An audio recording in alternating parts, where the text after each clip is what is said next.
Hey everyone, Corey Walen, managing partner, Bridgemark Strategies, firm that's helped over 1,000 financial advisors objectively explore the broker-dealer and RIA marketplace and help them find the firm with the right combination of feel, fit, and financials for them and their business. Over my career, I've helped a lot of bank advisors transition to a new firm. And if you're considering that, there's 3 things that you should really understand before you start doing your due diligence.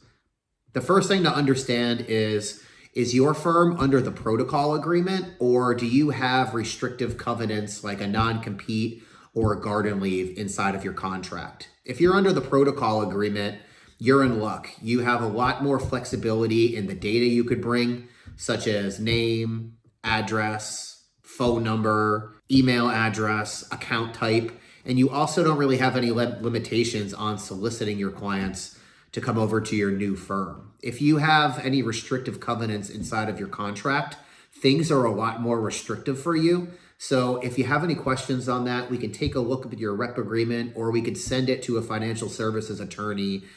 We know most of the ones in the industry that are going to give you a clear understanding of what you can and cannot do.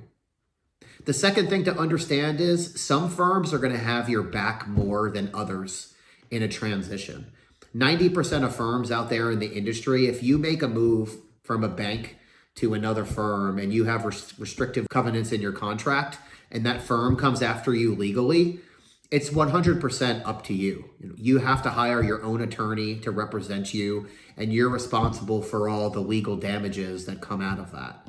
But there are some firms out there that say, hey, we have a huge financial backing here.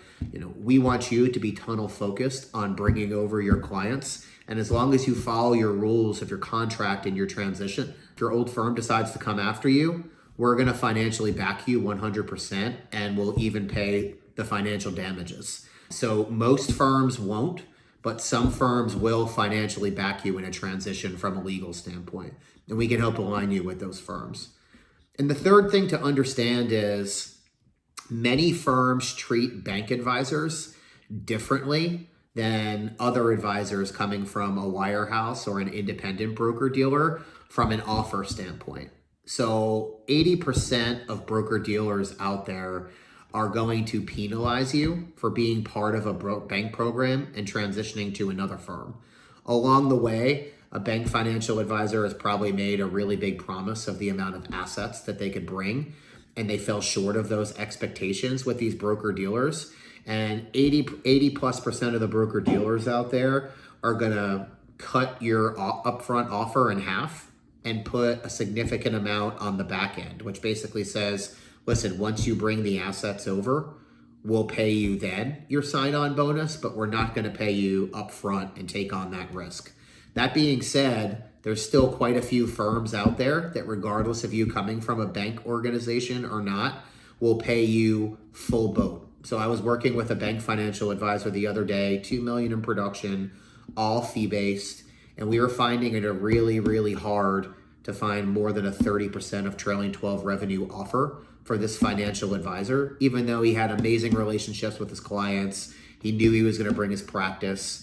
No firms were willing to invest all the money up front.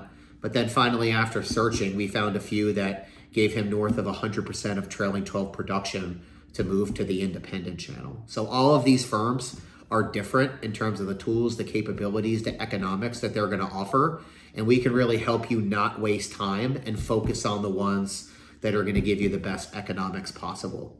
I really hope that this helped. We have so many more resources on this YouTube channel in terms of best practices when transitioning from a bank broker-dealer to the independent channel. I have plenty of interviews of bank financial advisors making a leap and opening up their own businesses, sharing their best practices, what they would have done different, what they gained by making a move, and how they're growing in a new environment. I really, really hope it's all helpful. And if you have any other questions, my contact information is all over the page. Thanks so much, and I look forward to talking soon.